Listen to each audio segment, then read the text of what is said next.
তো নমস্কার বন্ধুরা, চলে এসেছি আরও একটা সুন্দর রেসিপি নিয়ে। আজ বানাবো লাল গাজরের হালুয়া। তো আমাদের এখানে তো কি হয়, হলুদ গাজরটা সচরাচর পাওয়া যায়, লাল গাজরটা খুব একটা পাওয়া যায় না জানেন। তো কলকাতা দিয়ে নিয়ে এসেছি।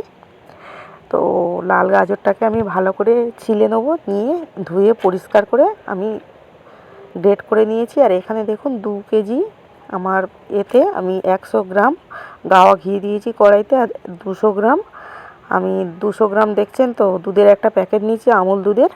আর 2 লিটার গরুর দুধ নিয়েছি, নিয়ে গরুর দুধটাকে ভালো করে জাল দিয়ে নিয়েছি, একদম মোটা করে নিয়েছি। তো দেখুন গাজরটাকে গ্রেট করে রেখেছিলাম, গাজরটাকে দিয়ে ভালো করে আমি নাড়াচাড়া করে নেবো। রসটা একটু শুকনো করে নেবো, না হলে কাঁচা গন্ধ ছাড়বে, তো যাতে একদম রসটা শুকনো। আর সামান্য নুন দিয়ে দিলাম। তো দেখুন এইবারে আমি ভালো করে রসটাকে যতটা সম্ভব শুকনো করা যায় রসটা শুকনো করে নেব।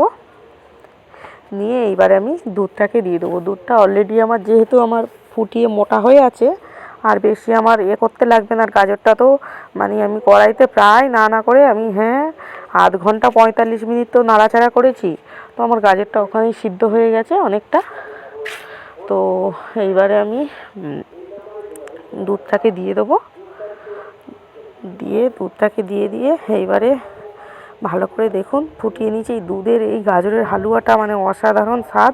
সকালবেলা এটা একদম আপনি লাড্ডু, সন্দেশ বিভিন্ন আকারের করে নিতে পারেন, খুব সুন্দর হয়।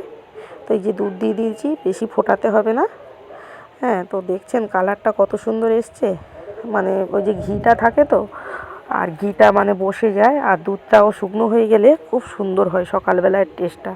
তো আপনারা পারলে একবার বানিয়ে দেখবেন। এই শীতের সময় আমাদের তো এই 2-3 বার হয়ে গেল, আপনারা একবার বানিয়ে দেখুন, খুব সুন্দর স্বাদ। তো রেডি হয়ে গেছে গাজরের হালুয়া। কেমন লাগলো ভিডিওটা কমেন্টে জানাবেন, আর সবাই ভালো থাকবেন। দেখা হচ্ছে নেক্সট ভিডিওতে।